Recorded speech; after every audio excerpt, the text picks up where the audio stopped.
the Line. Touchdown! Sports betting, fantasy football, and the latest NFL news. Featuring Loudesmond, Christian Giordani, Rocky Giordani, and Jeremy James. Bet on us to make you a better. What? Let's get ready to steer the line. Good afternoon, everyone. Welcome to another segment of Steer the Line. I'm your host, Christian Giordani. Joining aside me today is Loudesmond, our professional sports handicapper. Loud, how you doing this fine evening? Happy Friday, happy hour. Happy Friday, happy hour. Anything you want to get out of the way, heads up, or we just want to jump right into it? I've got to touch on this Harrison Butker thing. Of course, he's getting all kinds of backlash for giving a commencement speech at a Catholic university where he talked about the importance of his Catholic faith and some of the tenets of his Catholic faith, and has been completely taken out of context and being pilloried for saying one of the most important jobs that men and women have is raising kids, and that, women should be proud of raising children and being a homemaker and supporting their husband, and husbands need to support their wives, and it's as if he said women shouldn't work and should only be he didn't say that.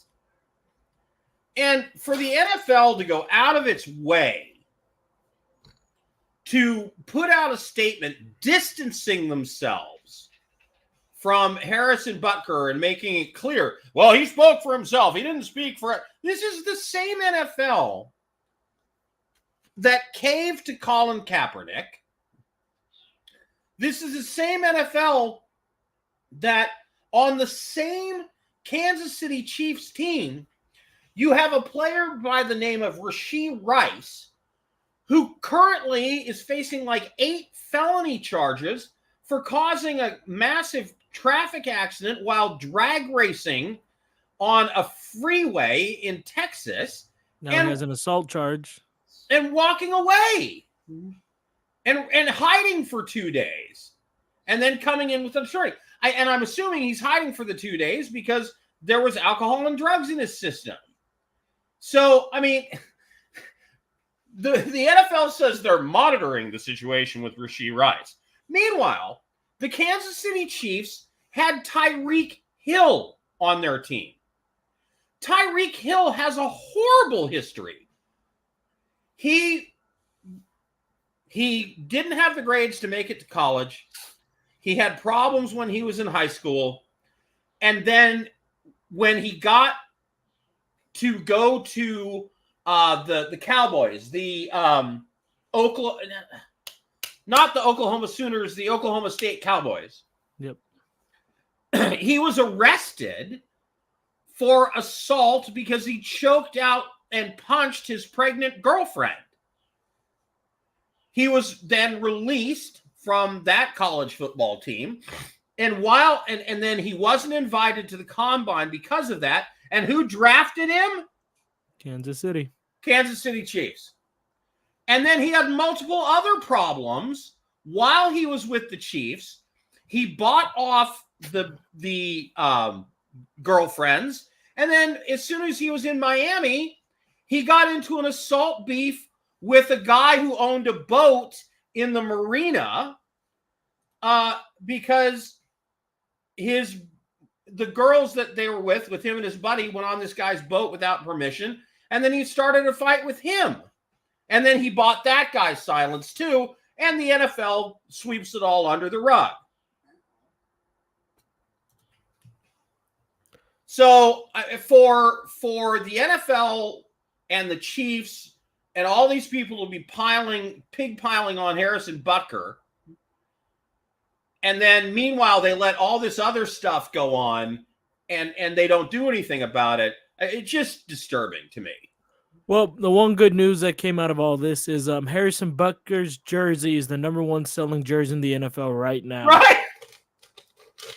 And that just, doesn't that tell you everything you need to know about how tone deaf the NFL is to their own fans? Look, they know their demographic, what it should be, what it used to be, and now they're facing away for another line of face that I don't even want to get into it.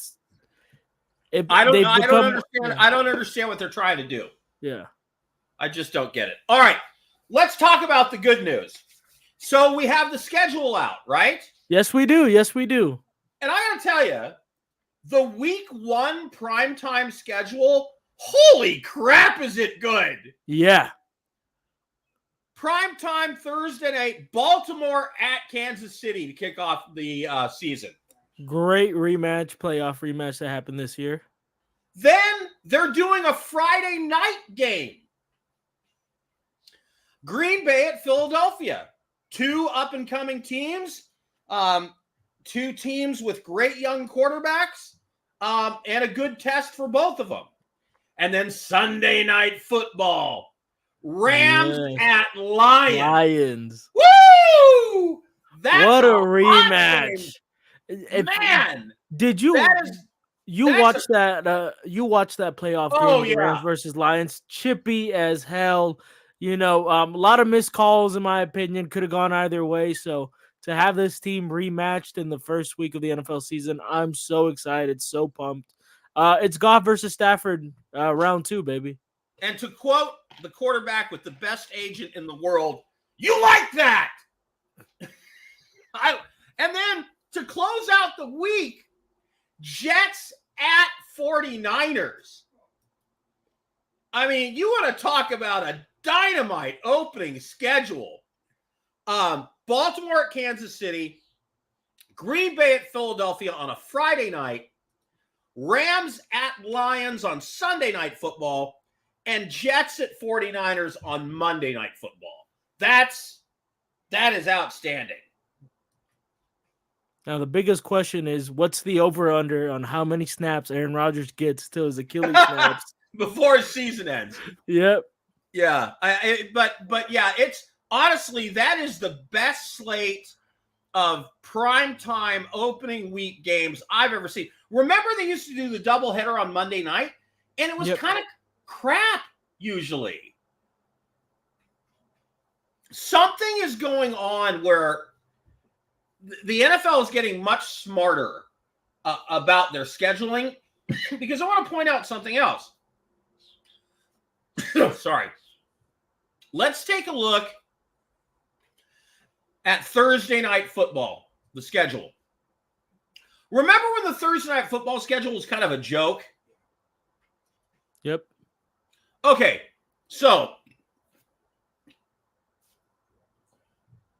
excuse me. Swallowed the wrong way, my bad. Okay, so the first official Amazon Thursday Night Football game is not the first week. That's actually considered a Sunday Night Football game because it's an NBC game, even though it's on a Thursday. Don't ask me, that's how the contract works. Anyway, so the first official Thursday Night Football game. It's going to be Bills-Dolphins, correct? Bills at Dolphins. Yeah, great matchup. Early in the season, already ahead. That gives Miami the advantage, in my opinion. Then Patriots at Jets isn't great, but it is a division rivalry, and it's interesting to see what the Jets can do and what the Patriots are. The following week, Cowboys at Giants. That's a great traditional rivalry. Yep. Buccaneers at Falcons. That game is always chippy and fun. Yep. San Francisco at Seattle the following week. That's a great game. Thursday night, week 7, Broncos at Saints. Now you think, okay, 2 not great franchises, but it's the Sean Payton return. Yeah, right? I will say the return of Sean Payton in New Orleans. Then Vikings at Rams. Okay, the Vikings may not be much, but still, you get the Rams in prime time. Yep. Texans at Jets. That's going to be a great game. That's going to be a great game. CJ Stroud versus Aaron Rodgers, the youth versus the old, the future versus the past. Yep. And then get this matchup. Bengals-Ravens. Yeah. That's sweet. I mean, yeah. The next week, kind of a clunker. Commanders at Eagles. Who cares? And then week 12, Steelers-Browns. Great division rivalry. Week 13, it's the Raiders Chiefs. That's not much of a game. But see how this closes out. Packers at Lions. Ooh, Rams at 49ers. another great prime time. Browns at Bengals.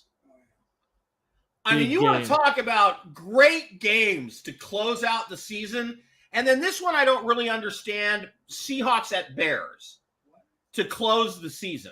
But I guess they were sort of out of options at that point. But, man, those are some great matchups on Thursday Night Football. I guess if you're Amazon, you get what you want, right?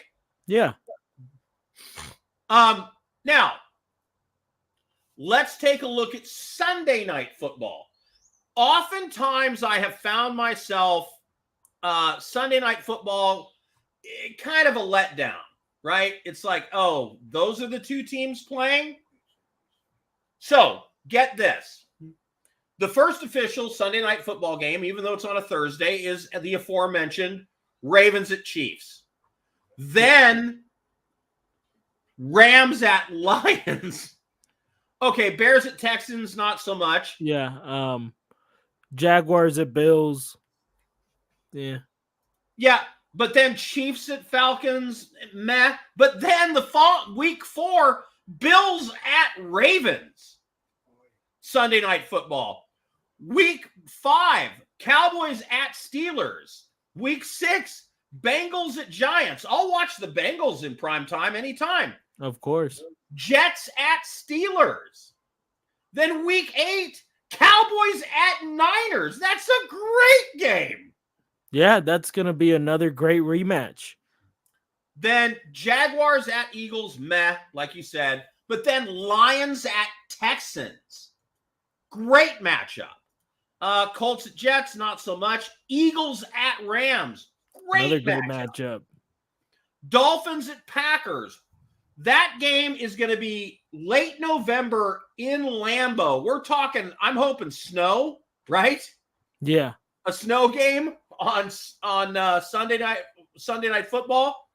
And then week 13, 49ers at Bills. That's a great game in Buffalo in the snow. Chargers at Chiefs. Division rivalry. Seahawks. Texans at Chiefs. And a doubleheader Sunday night. Texans at Chiefs. Buccaneers at Cowboys, which both those teams should be in the mix trying to make the playoffs. The last game of the season on Sunday Night Football is kind of a clunker. It's Dolphins at Browns. But It's a night game in Cleveland, probably a snow game.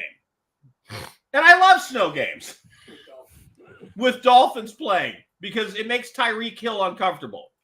It does. Dolphins don't do good in cold. So since we have the schedule out already, we're a betting show. Let's Hang on. I'm not done yet. Let's go. Monday Night Football. Also great. Jets at Niners. Falcons at Eagles. Jaguars at Bills and a doubleheader. Commanders at Bengals.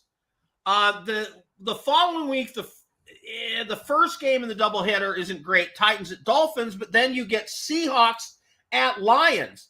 That game, Seahawks at Lions last year, was really chippy and ugly. So that should be a lot of fun. October 7th, Saints at Chiefs.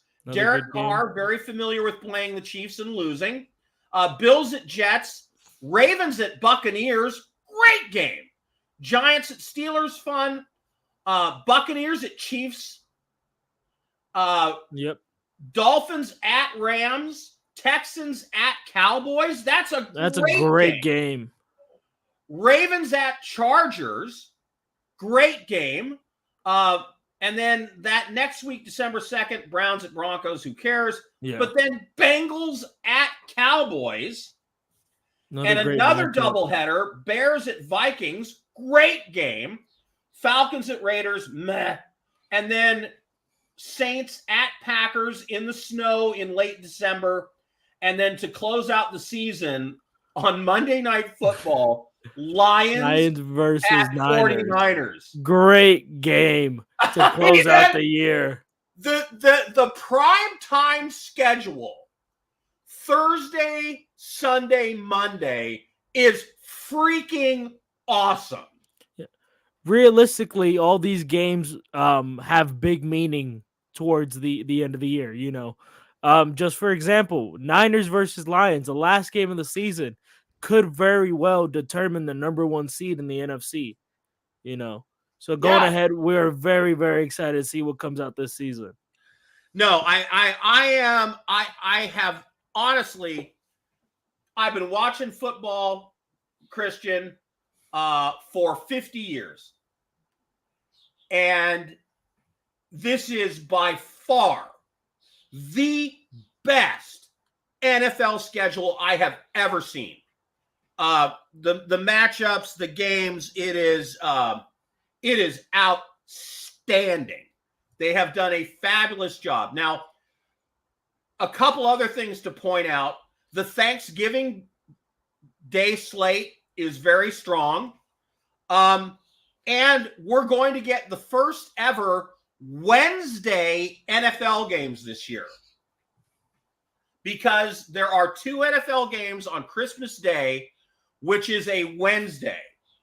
Both will stream on Netflix. Yes. Those 2 games are Chiefs at Steelers at 10 a.m. and Ravens at Texans at 1:30. All Pacific Ravens time. at Texans. That is a great matchup. Yeah. Chiefs at Steelers, not so much. But, hey, it's football. It's Christmas. And if you're on the West Coast, that Chiefs-Steelers game starts at 10 o'clock in the morning. And honestly, my kids are teenagers now. So by the time we get to opening presents, it's like noon, right? So I will probably be watching that game half awake on Christmas Day and then break away to do presents with the kids and, breakfast and all that. And then by the time all that's wrapped up, you make yourself a sandwich or, in my case, some caviar on crackers and watch the afternoon game, which is going to be a great one. Looking at some schedules, the Chiefs, a lot of people are saying, oh, tough opening for the Chiefs. Oh, my gosh. They've got the Ravens and the Bengals to open the season.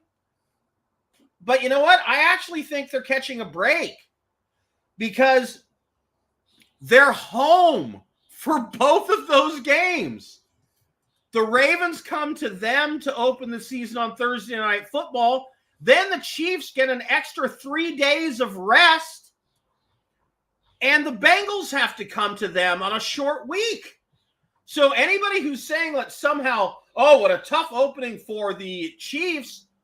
I mean, if I'm the Chiefs and I have to play the Bengals and the Ravens to start the season, I can't think of a better way than have them both coming to me and I get an extra 3 days of rest to take on the Bengals. And while we're talking about the Bengals, just for some history, Joe Burrow has never won a game in his first 2 weeks for all you bettors right there. So Chiefs money line on week 2.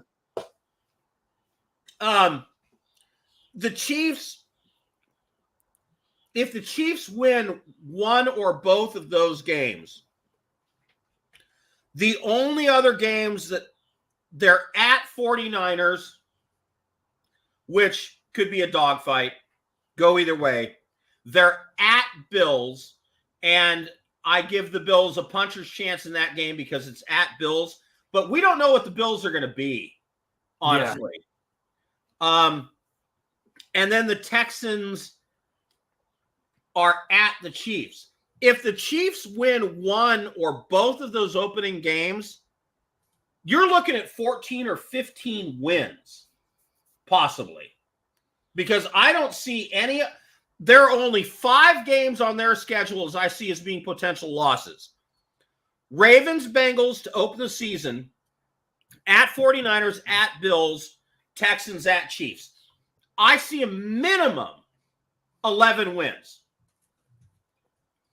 Yeah. By the way, the over-under number for the Chiefs is 11.5. Yep, that's tied with the 49ers and the Ravens for the best record in the NFL right now. So the books are telling you you're looking at a 49ers-Chiefs rematch, most likely. Yes. Now, we'll see. Talking about some teams that we care about, what do you think about the Rams schedule? I haven't analyzed it.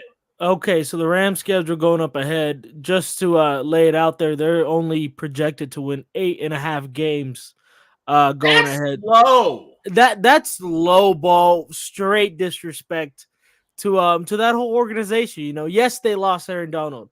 Big acquisition to lose, man. Big detriment to the team. But you know, you have young guys on the come up. Puka Nacua has forced himself to being a star in this league. Matthew Stafford still has good years ahead of him. Cooper Kupp still has good years ahead of him. Okay, I was about to say Cooper Kupp is like the best receiver in the NFL, possibly. Yeah. And he's being upstaged by a guy on his own. They have both of those guys. Yeah, nuts. That's crazy. So going ahead with their schedule, Lions, which the Rams are 3.5 underdogs in this game. You can go either way because both made tremendous upgrades during the offseason. By the way, congratulations to Jared Goff on the new contract. 100%. Love Jay Goff getting his money. But aside from that, you have the Cardinals, which is, I think, an automatic win for any team. Yeah. Obviously the 49ers is going to be a little bit tougher going ahead, so you can go ahead and give them a loss there.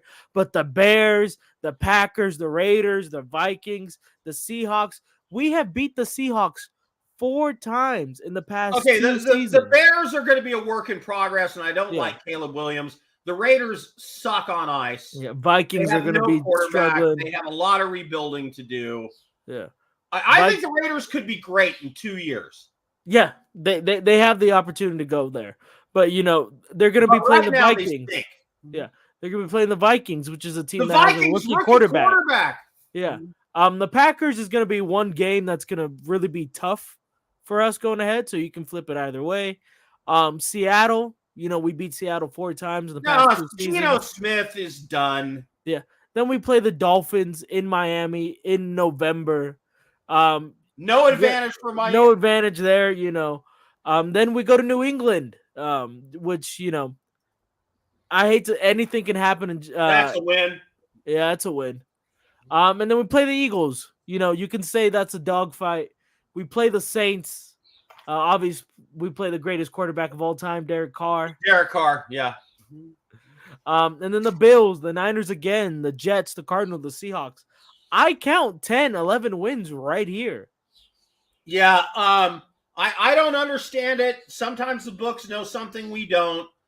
Maybe, you know, Matthew Stafford has gallstones or something, and we don't know. But other than that, I don't understand that number.